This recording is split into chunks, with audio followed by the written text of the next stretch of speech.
Quando a gente fala do lado mais escuro do universo, né, cara, muita gente já imagina alguma coisa meio cinematográfica, uma região sombria, um canto distante, onde a luz não chega e onde mora algum segredo gigantesco escondido atrás de uma névoa cósmica. Só que o negócio é até mais interessante do que isso, porque esse lado escuro não é simplesmente um lugar apagado no mapa do cosmos. Na verdade, ele representa tudo aquilo que a gente ainda não consegue ver, detectar ou entender direito. E isso muda completamente a conversa, porque mostra que o universo não é só aquilo que aparece bonito nas imagens coloridas dos telescópios. Aquilo ali é só a parte que se revela, a parte que brilha, a parte que conversa com a luz, mas existe uma quantidade absurda de coisa que está fora desse campo, fora desse alcance, e é justamente aí que mora uma das maiores crises e ao mesmo tempo uma das maiores maravilhas da ciência moderna. Porque olha só, desde muito tempo a humanidade aprendeu a observar o céu com base na luz, primeiro com os olhos, depois com telescópios, depois com equipamentos cada vez mais sofisticados, captando infravermelho, raio-x, ondas de rádio e por aí vai. Ou seja, a gente foi expandindo a nossa visão, foi ficando mais esperto, mais refinado, mais capaz de perceber detalhes antes invisíveis. Só que, mesmo com toda essa evolução, ainda existe um limite muito duro nessa história toda. Nós continuamos dependendo de um jeito ou de outro de sinais que consigam chegar até nós. E aí vem o grande problema, tá bom. E se boa parte do universo simplesmente não emitir luz suficiente? E se uma parte gigantesca da realidade cósmica estiver ali, presente, influenciando tudo, mas sem aparecer do jeito que a gente gostaria, aí, meu amigo, começa a nascer essa ideia do lado mais escuro do universo. Não como um cantinho escondido apenas, mas como uma imensa camada de desconhecimento que envolve praticamente tudo. Galera, antes de continuarmos, só um pequeno pedido. O famoso pacote youtubístico. Se inscreve e mete aquela voadora no peito do like. Aproveita que ainda é de graça e ajuda muito, e já comenta aí de onde você está assistindo e que horas são na sua cidade. Muito bem. Então o que acontece? A nossa intuição no dia a dia foi treinada para acreditar que ver é entender. Se eu vejo uma lâmpada acesa, eu sei onde ela está. Se eu vejo um carro vindo com o farol ligado, eu sei que tem alguma coisa ali se aproximando. Só que no universo essa lógica quebra, né? Tem muita coisa que não acende, muita coisa que não reflete, muita coisa que não manda um sinal claro pra gente. E ainda assim ela existe. Ainda assim ela pesa, ela puxa, ela empurra, ela altera trajetórias, ela molda estruturas inteiras. Isso é fascinante porque nos obriga a aceitar uma verdade meio desconfortável. O cosmos ele não tem obrigação nenhuma de ser visível para os nossos olhos ou mesmo para os nossos instrumentos. A gente olha para o céu noturno e acha que está vendo o universo, mas na prática está vendo só a fração que consegue conversar com a nossa tecnologia atual. E isso, cara, é quase como entrar numa floresta à noite com uma lanterninha pequena. Você aponta a luz e vê uma árvore, um galho, uma pedra no chão, um pedaço da trilha. Aí você pensa, beleza, entendi a floresta. Não, não entendeu nada. Você entendeu só o cone de luz da sua lanterna. Todo o resto continua ali, cercando você, produzindo sons, movimento, presença, perigo, mistério, mas fora do seu alcance direto. O universo é mais ou menos isso, só que numa escala absurda, quase impossível de imaginar. As estrelas, as nebulosas, as galáxias brilhantes que a gente tanto admira são como esses pedaços iluminados, lindos, importantes, impressionantes. Mas o restante, o que permanece fora da luz, pode ser muito maior, muito mais determinante e muito mais estranho do que a parte iluminada. Aí entra uma coisa muito importante: escuridão. No contexto do universo, não significa ausência total, tá bom? Esse é um erro comum. A gente pensa em escuridão como vazio, como nada, como falta de conteúdo. Mas o cosmos ensina justamente o contrário. Às vezes o escuro é só o invisível. Às vezes o escuro é aquilo que existe, mas não interage com a luz da forma que a gente esperava. Às vezes o escuro é aquilo que não entrega sua presença de maneira direta, mas denuncia que está ali pelos efeitos que causa ao redor. E isso é muito doido, porque obriga a ciência a trabalhar quase como um detetive cósmico.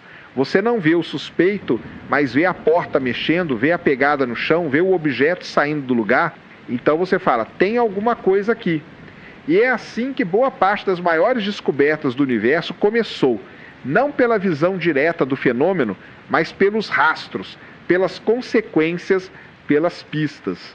É por isso que falar do lado mais escuro do universo é também falar sobre humildade científica, né, cara? Porque durante muito tempo a humanidade acreditou, mesmo sem dizer isso em voz alta, que à medida que a tecnologia avançasse, a gente iria iluminar tudo, entender tudo, encaixar tudo dentro de modelos bem organizadinhos. Só que o cosmos foi respondendo com uma certa ironia. Toda vez que a gente melhora um instrumento, não aparece só resposta. Aparece mais pergunta, aparece uma nova camada de estranheza, aparece uma nova região do desconhecido. É quase como se o universo falasse assim, olha que legal, vocês agora enxergam mais longe, parabéns. E por isso mesmo acabaram de perceber o quanto ainda não sabem. E isso não é uma derrota da ciência, muito pelo contrário. Isso é a ciência funcionando do jeito certo. O problema não é descobrir que existe escuridão. O problema seria fingir que ela não existe. Outra coisa importante nessa história é entender que o lado mais escuro do universo não está necessariamente só nas grandes distâncias. Não é como se estivesse tudo lá no fim do cosmos, a bilhões de anos-luz, e aqui perto tivesse tudo resolvido. Não. O desconhecido está misturado com o conhecido o tempo todo. Ele atravessa galáxias, envolve estruturas, aparece entre estrelas, cerca sistemas inteiros. A gente vive, por assim dizer, imerso num universo que é parcialmente compreendido e parcialmente oculto. Isso é uma ideia poderosíssima, porque quebra aquela visão infantil de que o mistério mora sempre no muito longe. Às vezes ele mora justamente naquilo que está aqui, em volta, sustentando a realidade, mas sem se apresentar claramente. O escuro do universo não é só uma fronteira distante, ele pode ser o pano de fundo permanente da própria existência cósmica. E tem um detalhe filosófico muito bonito nisso tudo, que é o seguinte: a luz sempre foi símbolo de conhecimento para a humanidade. Iluminar é revelar, acender é compreender, trazer à tona é dominar intelectualmente uma coisa. Só que no universo a luz tem limite. E aí surge uma lição quase poética, né? Nem tudo pode ser conhecido simplesmente porque brilhou diante de nós. Algumas coisas precisam ser inferidas, pensadas, reconstruídas por lógica, por matemática, por observação indireta. Ou seja, conhecer não é só ver, conhecer é interpretar. Conhecer é notar uma discrepância, é olhar um comportamento estranho e dizer, peraí, tem alguma coisa faltando nessa conta. Então, quando a gente fala do lado mais escuro do universo, a gente está falando também da maturidade do conhecimento humano. A gente deixou de ser apenas um observador do brilho e passou a ser um investigador do invisível. Isso muda até a maneira como a gente se sente dentro do cosmos, tá bom? Porque, por um lado, dá um certo incômodo, né, cara? Dá aquela sensação de que a realidade escapou das nossas mãos, de que o palco é maior do que imaginávamos, e de que talvez estejamos vendo só o cenário mais superficial da peça. Mas, por outro lado, isso deixa tudo muito mais fascinante, porque imagina que coisa pobre seria um universo totalmente resolvido, totalmente catalogado, totalmente domesticado. Seria bonito, talvez, mas não teria esse magnetismo intelectual, esse convite constante à curiosidade. O lado escuro do universo é, em certo sentido, o que mantém viva a aventura científica. É o que impede a acomodação.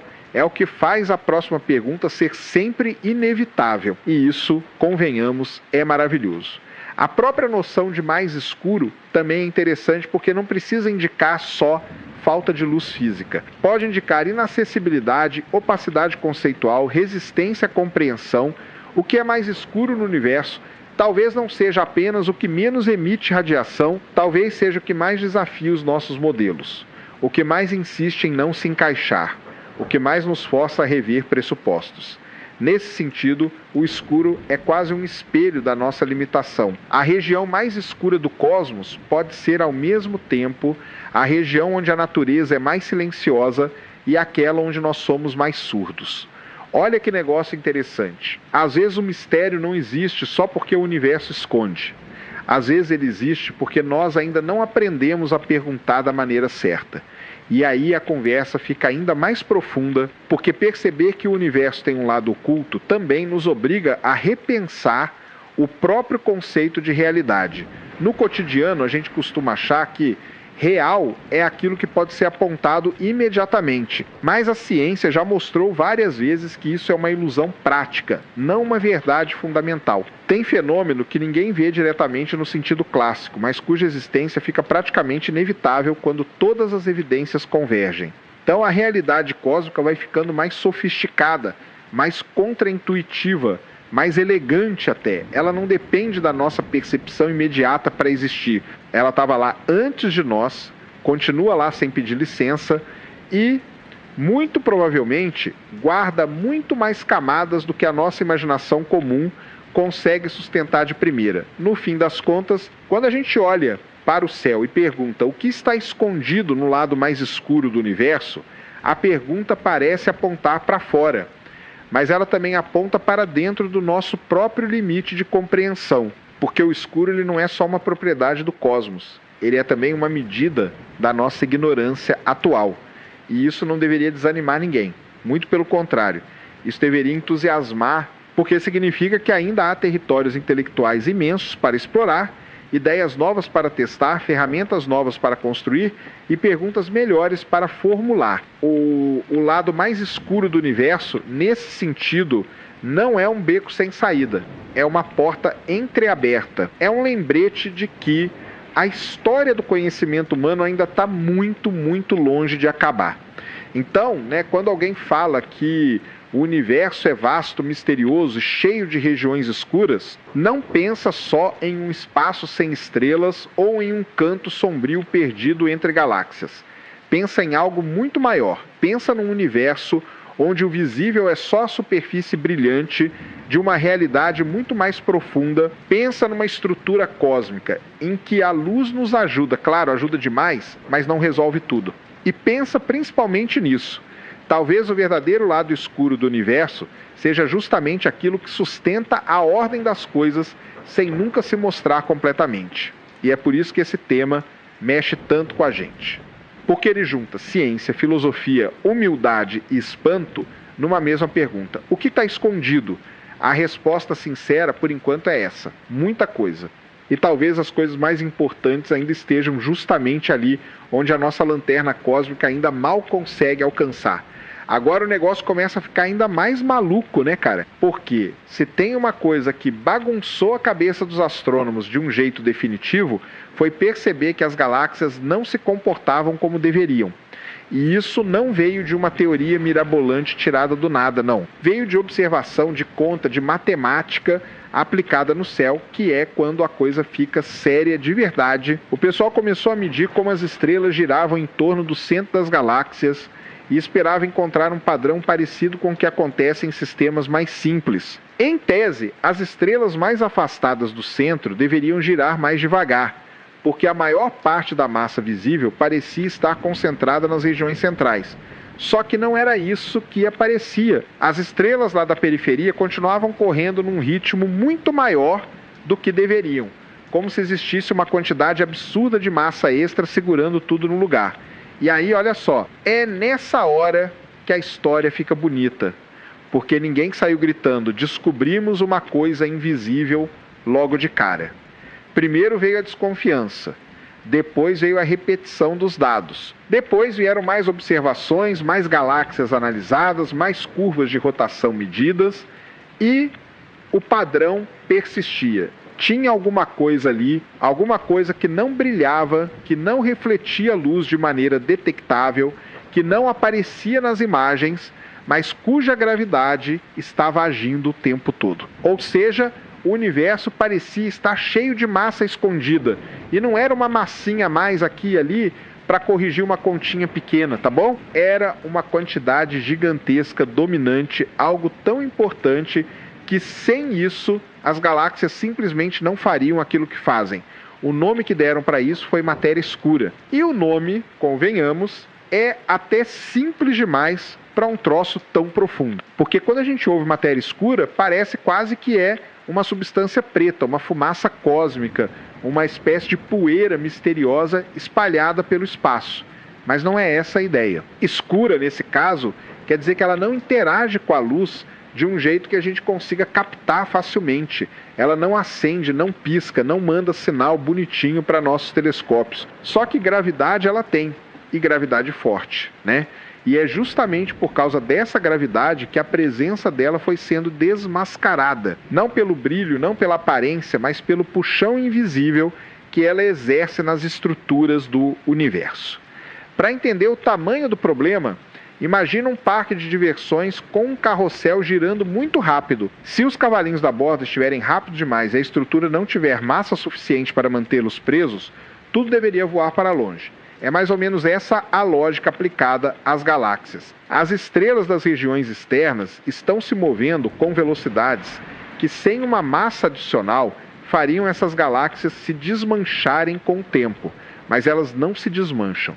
Elas permanecem coesas. Então tem alguma coisa funcionando como uma espécie de esqueleto gravitacional, um arcabouço invisível que segura a estrutura inteira. Olha que negócio impressionante. A parte brilhante da galáxia, aquilo que aparece nas fotos, talvez seja só a espuma superficial de uma coisa muito maior e invisível.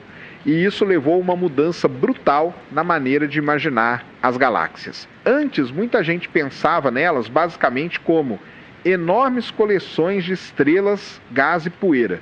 Hoje a visão é muito mais estranha e muito mais elegante ao mesmo tempo. A galáxia visível seria, por assim dizer, só a parte acesa que se formou dentro de um grande halo de matéria escura. Esse halo não aparece diretamente, mas envolve a galáxia e domina sua massa total. Ou seja, o que a gente chama de galáxia talvez seja, na prática, a parte luminosa de uma estrutura invisível muito maior. É quase como ver só as janelas acesas de uma cidade à noite e descobrir que por trás delas existe uma arquitetura colossal mergulhada na sombra. Muito bem, só que não parou por aí, porque conforme os astrônomos foram estudando aglomerados de galáxias, aqueles conjuntos gigantescos com centenas ou milhares de galáxias reunidas, a mesma história começou a aparecer em outra escala. As galáxias dentro desses aglomerados se moviam rápido demais para a quantidade de matéria visível presente. De novo, a conta não fechava. De novo, faltava massa. De novo, o universo parecia sussurrar que a parte mais importante do sistema não estava sendo vista. E isso é muito poderoso, né? Porque quando um mesmo problema aparece em diferentes níveis de organização cósmica, a chance de ser só erro bobo vai ficando cada vez menor. Você começa a perceber que não está lidando com uma exceção, mas com uma regra profunda da natureza. E tem um dos indícios mais elegantes dessa história toda, que é o efeito de lente gravitacional. Olha que legal isso. A gravidade pode curvar o caminho da luz. Então, quando existe muita massa entre nós e uma fonte distante, essa massa pode deformar a imagem do objeto ao fundo, como se o espaço fosse um tecido sendo entortado. Aí o que os cientistas fazem? Eles observam essas distorções e calculam quanta massa seria necessária para produzir aquele efeito. E mais uma vez aparece o fantasma da matéria escura. A massa visível não basta. Há muito mais coisa ali entortando o espaço do que aquilo que os olhos eletrônicos conseguem registrar. É como ver um lençol afundado e perceber que tem um peso em cima dele, mesmo que esse peso esteja coberto por uma camada que o torna invisível. Talvez um dos casos mais famosos e fascinantes seja quando dois grandes aglomerados colidem. Numa colisão dessas, o gás quente, que é a matéria comum, interage, freia, esquenta, sofre impacto. Só que a parte dominante da massa, inferida pela lente gravitacional, parece atravessar a colisão de outro jeito, como se estivesse muito menos sujeita a esse tipo de interação. Isso é fortíssimo, porque sugere que a matéria escura não é só um nome chique para a nossa ignorância geral. Ela parece se comportar como um componente físico real, com propriedades diferentes da matéria normal. A matéria que forma estrelas, planetas, poeira, café, mesa, telescópio, Tudo isso interage de várias formas. A matéria escura, ao que tudo indica, participa quase só gravitacionalmente. E isso a torna esquiva num nível quase provocador. Aí vem a pergunta inevitável. Tá, mas afinal, do que essa matéria escura é feita? E a resposta honesta é justamente a parte mais inquietante. A gente não sabe ainda. Existem hipóteses, claro.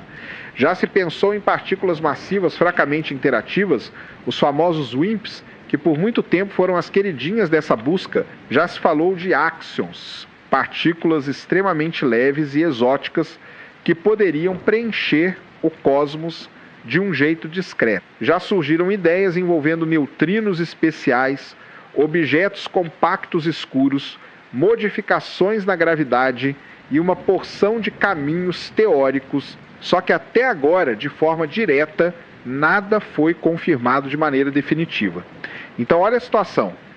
Os efeitos gravitacionais estão ali gritando para a gente, mas o agente responsável continua escondido atrás da cortina. E isso explica por que tantos experimentos foram construídos em lugares improváveis, né, cara? Laboratórios subterrâneos, minas profundas, detectores ultrassensíveis, tanques gigantes protegidos contra a radiação ambiente, instrumentos desenhados para registrar interações raríssimas. O objetivo é pegar a matéria escura no flagra, detectar o momento em que uma dessas partículas, quem sabe, colide levemente com o átomo do detector e deixa um sinal minúsculo. O problema é que, se ela realmente interage tão pouco quanto imaginamos, o desafio é brutal. Você está tentando ouvir um sussurro microscópico no meio de um universo inteiro fazendo barulho de fundo. É complicado isso aí. Cada experimento que não encontra nada não encerra a história. Ele apenas vai fechando portas e refinando o mapa do mistério. Tem também um ponto muito interessante que muda a nossa percepção do próprio espaço ao redor.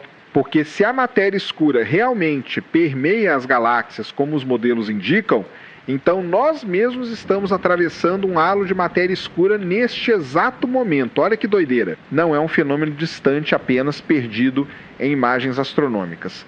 É algo que provavelmente está presente no ambiente galáctico em que o sistema solar está mergulhado. Só que como ela quase não interage conosco além da gravidade, a gente vive sem sentir diretamente esse banho cósmico invisível. O universo, nesse sentido, fica muito mais estranho do que a nossa experiência cotidiana permite suspeitar. Tem um componente dominante da estrutura galáctica passando por tudo e ainda assim silencioso, discreto, praticamente fantasmagórico.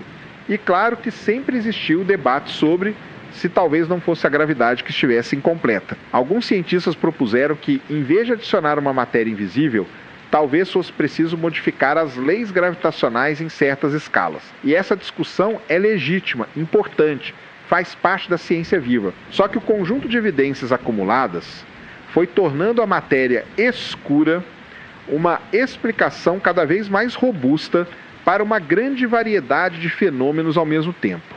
Esse é o ponto forte dela. Não é só um remendo local. Ela ajuda a explicar rotação de galáxias, dinâmica de aglomerados, lentes gravitacionais e até aspectos da formação das grandes estruturas do universo. Quando uma hipótese começa a costurar muitos pedaços soltos com relativa coerência, ela ganha um peso enorme. Porque sem essa matéria invisível, a própria história de como o cosmos se organizou ficaria muito mais difícil de contar. As galáxias, os filamentos gigantescos que ligam regiões do universo, os aglomerados monumentais, tudo isso parece ter se formado com a ajuda decisiva dessa componente escura que serviu como base gravitacional para a matéria comum se agrupar. É quase como se a matéria escura tivesse montado o andaime e só depois a matéria visível tivesse chegado para construir as fachadas iluminadas. Bonito isso, né? O que aparece talvez tenha nascido apoiado justamente naquilo que não aparece. A paisagem cósmica que admiramos pode ter sido desenhada sobre uma estrutura invisível que veio primeiro. No fundo, o mistério da matéria escura mexe tanto com a gente porque ele ataca uma intuição muito básica, a de que o essencial deve ser perceptível, E o universo responde dizendo que não, nem sempre. Às vezes o essencial é justamente o que não se mostra. Às vezes aquilo que domina a massa de uma galáxia inteira não manda um único raio de luz para se apresentar. Às vezes a maior parte da engrenagem cósmica trabalha nos bastidores. E isso é quase uma lição de realidade, tá bom? O que sustenta o espetáculo pode permanecer fora do palco visível. E enquanto a gente não descobrir o que essa matéria escura realmente é, a sensação vai continuar essa.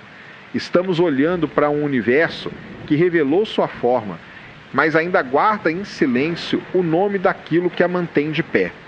No fim, né, cara, o universo mais escuro continua ali, silencioso, segurando galáxias, escondendo sua verdadeira natureza e lembrando a gente de uma coisa simples: o cosmos é muito maior do que a luz revela. E talvez o maior mistério não seja o que vemos, mas o que sustenta tudo. Quando a gente fala, cara, sobre as regiões do universo que nunca conseguimos observar diretamente, a primeira coisa que precisa entrar na cabeça é o seguinte: isso não quer dizer necessariamente que essas regiões são mágicas, invisíveis por natureza, ou que estão escondidas atrás de alguma cortina cósmica misteriosa. Tá bom, não é bem assim. O ponto central é que o universo tem limites práticos para a nossa observação, e esses limites vêm principalmente da própria natureza da luz, do tempo e da imensidão absurda do cosmos. Ou seja, para enxergar qualquer coisa no universo, a gente depende de algum sinal chegando até nós. Na maioria das vezes, esse sinal é a luz, mas pode ser também outro tipo de radiação. Só que se esse sinal nunca chegou aqui ou não teve tempo de chegar, então a gente simplesmente não consegue observar aquela região de forma direta. E isso é muito doido, né? Porque mostra que o problema não é só construir telescópios maiores. Às vezes, mesmo com a melhor tecnologia imaginável, ainda assim existiriam partes do universo que ficariam completamente fora do nosso alcance observacional. E aí entra uma ideia que é fundamental, que é a diferença entre o universo inteiro e o universo observável. Muita gente confunde essas duas coisas e isso é super normal, porque no dia a dia parece que é tudo a mesma coisa. Mas não é. O universo observável é a parte do cosmos da qual a luz conseguiu chegar até nós desde o início da expansão cósmica. Olha só que interessante. Quando a gente aponta um telescópio para o céu, a gente não está vendo o universo como ele é agora em todos os lugares. A gente está vendo pedaços do passado, porque a luz leva tempo para viajar. Se uma galáxia está a milhões ou bilhões de anos-luz de distância, a luz dela levou milhões ou bilhões de anos para chegar até aqui. Então, observar o universo é sempre olhar para trás no tempo. Só que existe um limite para esse olhar. Existe uma fronteira além da qual a informação ainda não teve como nos alcançar. E essas regiões, além dessa fronteira, né, cara, são justamente regiões que, até onde sabemos, nunca pudemos observar diretamente. Galera, antes de continuarmos, só um pequeno pedido, o famoso pacote youtubístico. Se inscreve e mete aquela voadora no peito do like, aproveita que ainda é de graça e ajuda muito, e já comenta aí de onde você está assistindo e que horas são na sua cidade. Muito bem. Agora, o mais interessante disso tudo é que esse limite não é um muro físico. Não existe uma parede no espaço escrito daqui para frente ninguém vê mais nada. Não é isso. Esse limite é uma consequência da história do universo. O cosmos, ele tem uma idade finita e a luz tem velocidade finita. Essas duas coisas juntas criam um horizonte observável. Então, se alguma região está tão distante que o sinal emitido por ela ainda não teve tempo de chegar até a Terra, ela fica fora da nossa observação direta. E olha que legal, isso significa que o universo pode ser muito, mas muito maior do que a parte que conseguimos detectar. Pode até ser infinito, dependendo do modelo cosmológico considerado. Só que, para nós seres humanos aqui num planetinha girando em torno de uma estrela comum, existe uma bolha observacional. É como se estivéssemos dentro de um campo de visão cósmico. Tudo que está dentro dessa bolha, em princípio, pode mandar informação para cá. Tudo que está fora dela permanece, pelo menos por enquanto, inacessível. E isso muda completamente a forma como a gente pensa a realidade, porque a tendência humana é achar que aquilo que não vemos não existe ou é irrelevante. Só que no caso do universo, isso seria um erro gigante. O fato de uma região não poder ser observada diretamente não significa que ela não esteja lá. Muito pelo contrário, pelos modelos mais aceitos da cosmologia, o espaço continua além do que vemos. A matéria continua, as galáxias podem continuar, a estrutura em grande escala pode seguir adiante muito além do nosso horizonte. Só que a gente está preso a uma limitação física muito séria. É quase como estar no meio de um oceano imenso, com neblina por todos os lados e só conseguir ver até certa distância. Você sabe que o mar continua. Você tem bons motivos para acreditar nisso, mas o seu olhar não alcança. No universo, né, cara? Essa neblina não é feita de vapor d'água, mas de tempo, distância e expansão cósmica. Isso é que torna o tema tão fascinante e, ao mesmo tempo, tão frustrante. Tem também uma questão importante sobre o que significa observar diretamente. Porque muitas vezes a pessoa pensa assim, mas se a gente deduz alguma coisa por equação, então já observou. Não, não é a mesma coisa. Observação direta é quando algum sinal físico daquela região chega até nossos instrumentos. É quando existe uma conexão observacional concreta, um dado vindo daquela parte do universo. Já quando a gente infere a existência de algo por modelos matemáticos, consistência teórica ou efeitos indiretos, estamos num outro campo que é o da inferência científica. Isso também é ciência, isso também é poderoso pra caramba. Mas é diferente de ver diretamente. Então, quando a gente diz que nunca conseguimos observar certas regiões do universo diretamente, estamos falando exatamente disso. Não recebemos luz, não recebemos radiação, não recebemos informação que tenha vindo de lá de maneira que nossos detectores possam registrar. Ou seja, a barreira não está só na nossa curiosidade, mas no fluxo de informação do próprio universo. E aí você percebe como a astronomia e a cosmologia são ciências meio malucas, no melhor sentido da palavra, porque elas trabalham com algo que nenhum ser humano pode tocar, visitar ou manipular em laboratório do jeito tradicional. A gente depende de sinais que cruzam distâncias inimagináveis e mais. Esses sinais podem ser limitados, distorcidos, enfraquecidos e, em alguns casos, simplesmente impossíveis de chegar. Então, quando falamos das regiões que nunca observamos diretamente, estamos falando de um limite profundamente enraizado na estrutura do cosmos. Não é uma falha da ciência, não é porque faltou tentar mais, é porque talvez existam partes da realidade que estejam, por definição, além da nossa janela de acesso. E isso é um negócio quase filosófico, né? Porque obriga a humanidade a encarar o fato de que conhecimento também tem fronteira. A gente gosta de imaginar que com tempo suficiente vai descobrir tudo, mas o universo talvez não funcione desse jeito. Outra coisa que confunde bastante é a ideia de que no futuro basta esperar e a luz dessas regiões vai acabar chegando. Em alguns casos até poderia parecer assim, mas a expansão do universo complica muito essa história. O espaço entre as grandes estruturas cósmicas está se expandindo. E essa expansão não é só um detalhe. Ela é protagonista na história toda. Dependendo da distância e da dinâmica dessa expansão, certas regiões podem permanecer para sempre fora do nosso contato observacional.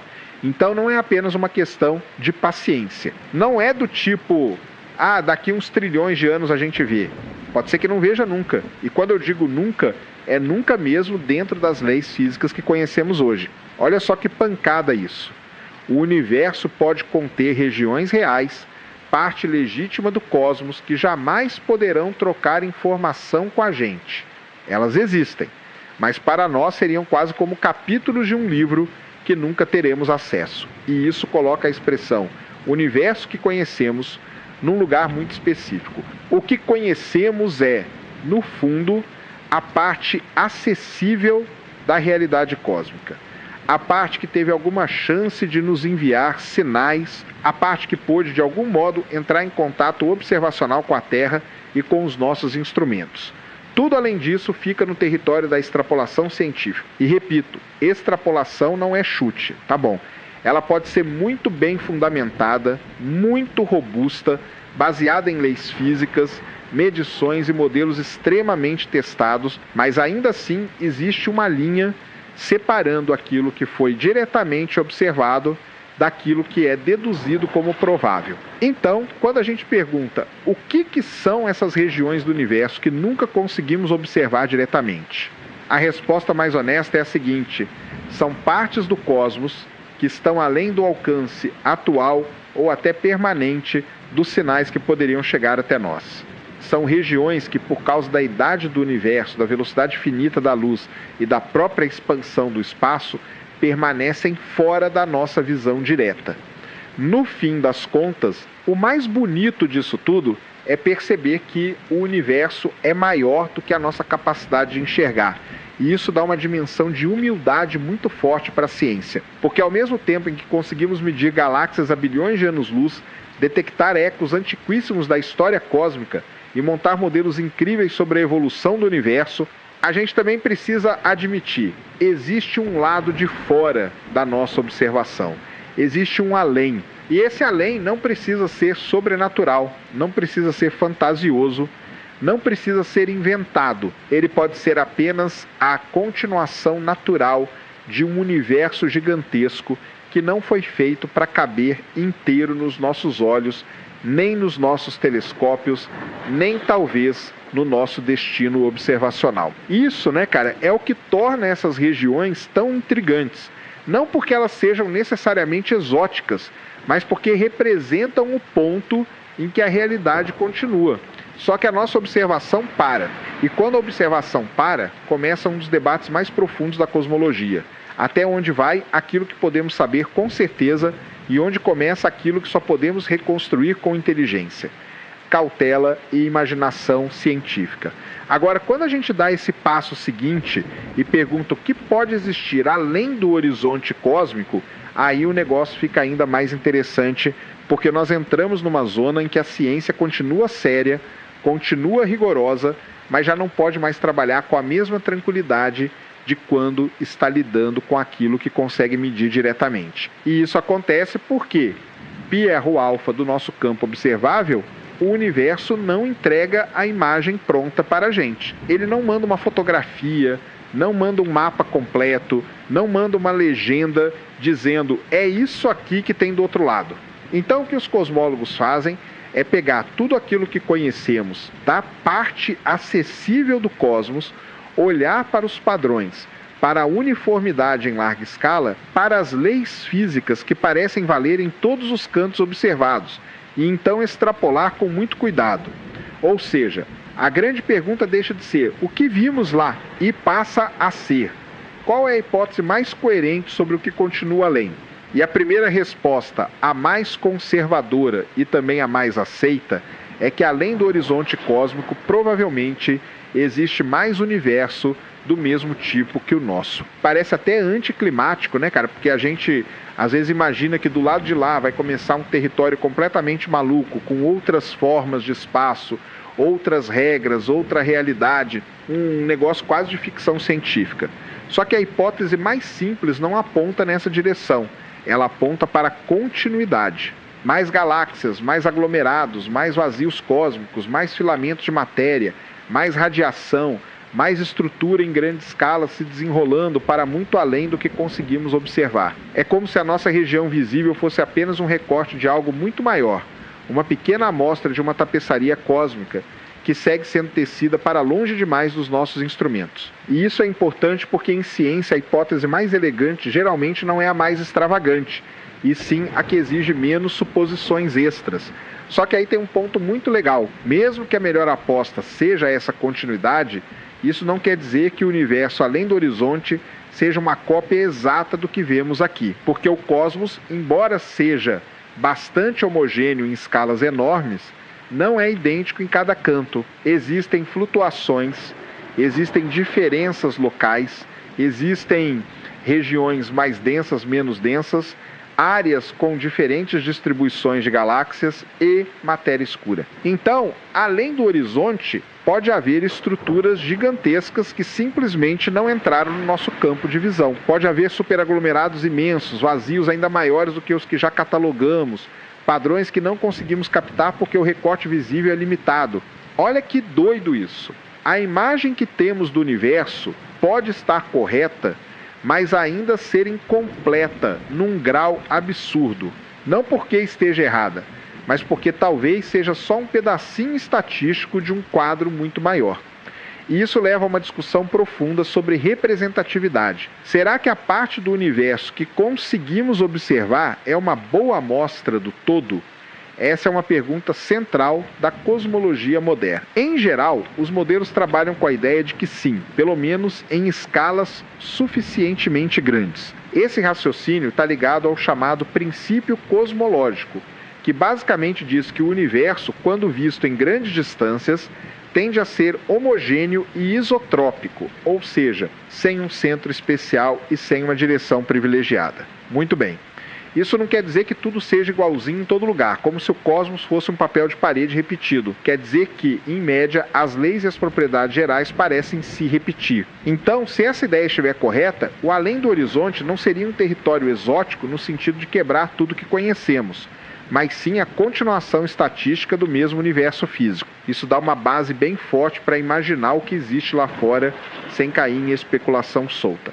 Agora, claro, existem possibilidades mais ousadas, e a ciência também considera essas possibilidades, mas sempre com graus diferentes de confiança. Uma delas surge quando a gente pensa no período inflacionário do universo primitivo. A inflação cósmica, em muitos modelos, teria expandido o espaço de forma brutal, violentíssima, num intervalo absurdamente pequeno de tempo. E essa expansão pode ter sido tão gigantesca que a parte observável do universo seria só uma fração minúscula de uma realidade muitíssimo maior. Nesse cenário, além do horizonte, poderia haver regiões tão distantes que jamais entrariam em contato causal com a nossa, mas ainda assim obedecendo às mesmas leis físicas gerais.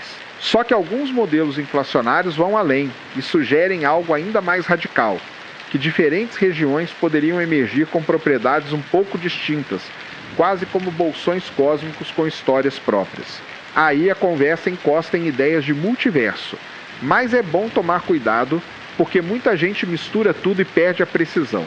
O multiverso, quando aparece nessa discussão, não é uma conclusão inevitável, tá bom. Ele é uma possibilidade teórica associada a certos modelos, especialmente alguns ligados à inflação eterna. Nessa visão, o espaço poderia gerar diferentes regiões bolha, cada uma com suas condições iniciais ou até com certas constantes físicas variando. Só que aqui nós já estamos entrando numa área muito mais especulativa. Não é a mesma solidez de dizer, além do horizonte deve haver mais galáxias. Essa segunda afirmação é quase uma extensão natural do que já vemos. Já a ideia de universos bolha, com propriedades diferentes, é uma hipótese fascinante, mas ainda longe de qualquer comprovação direta. Então, quando alguém fala, além do horizonte deve ter outro universo com outras leis, a gente precisa baixar um pouco a bola e separar o que é inferência forte do que é especulação teórica sofisticada. A cosmologia séria faz justamente isso. Ela não trata todas as ideias como se tivessem o mesmo peso. Tem também uma consequência curiosíssima quando a gente imagina um universo espacialmente infinito, ou ao menos absurdamente maior do que a região observável. Nesse caso, olhando apenas do ponto de vista estatístico, as combinações de matéria poderiam se repetir, ou seja, em distâncias inimagináveis, poderia existir outra região extremamente parecida com a nossa, talvez até com uma configuração semelhante de galáxias, estrelas e planetas. Isso sempre chama muita atenção porque parece papo viajado demais, e de fato é um tipo de conclusão que depende de hipóteses bem específicas, mas a lógica por trás não é mística. Ela vem da ideia de que, se o espaço for grande o suficiente e as formas de organizar a matéria forem finitas em certo sentido, padrões acabam reaparecendo. Só que, isso não significa que exista outro você como certeza. Significa apenas que, em certos modelos, repetições cósmicas deixam de ser proibidas. É uma diferença enorme entre uma possibilidade matemática e uma realidade estabelecida. Outra coisa importante é que além do horizonte pode existir informação sobre o universo que influenciou a nossa região no passado, mesmo que hoje essa região esteja fora de alcance. Isso é sutil, mas muito interessante, porque quando o universo era muito jovem, as escalas eram diferentes, as distâncias efetivas eram outras, e certas perturbações podem ter deixado marcas indiretas na estrutura que observamos aqui. Então, embora não vejamos essas regiões diretamente hoje, algumas assinaturas muito antigas poderiam ter participado da formação do cenário cósmico que conhecemos. Os cientistas procuram esse tipo de pista em mapas da radiação cósmica de fundo, em anisotropias, em correlações estranhas, em possíveis desvios muito sutis. Até agora, nada conclusivo mostrou uma mensagem do além do horizonte, digamos assim. Mas a busca existe porque a cosmologia moderna não desiste fácil quando encontra fronteiras. Ela tenta descobrir se a fronteira deixa alguma sombra, algum eco, algum vestígio. E existe ainda um detalhe filosófico que pouca gente percebe. Quando falamos além do horizonte, isso não quer dizer que estamos falando de um lugar absoluto, fixo, igual para todo observador do universo. O horizonte observável depende da posição do observador. Um ser hipotético em outra galáxia teria o seu próprio universo observável centrado na região em que ele está. Parte do que para nós está fora de alcance poderia estar acessível para outro observador em outro ponto do cosmos, e vice-versa. Olha que legal isso. O limite não é uma borda do universo em si, mas da nossa perspectiva dentro dele. Isso quebra um pouco aquela imagem intuitiva de que existe uma casca externa cercando tudo. Não.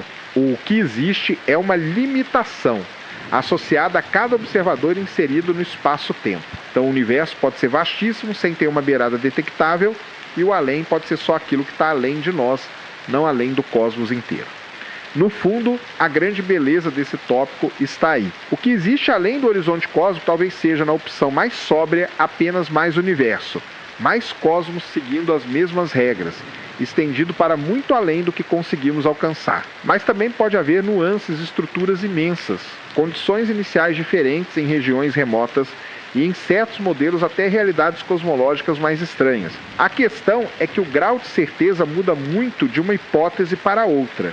E ciência boa, ciência madura, não coloca tudo no mesmo saco. Ela reconhece o que é continuação plausível, o que é extrapolação robusta e o que é especulação ainda sem teste.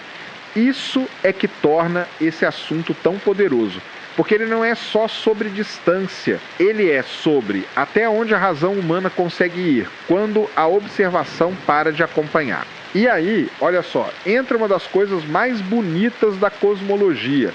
Mesmo sem ver diretamente o que está além, a gente consegue cercar possibilidades, eliminar absurdos, construir cenários coerentes e ir reduzindo a ignorância passo a passo. O horizonte cósmico, nesse sentido, não é só um limite, ele também é um convite permanente para pensar maior do que a nossa própria janela de visão.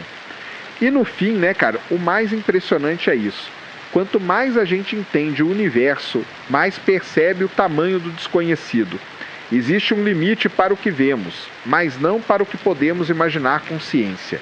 E é justamente aí que mora a grande beleza do cosmos.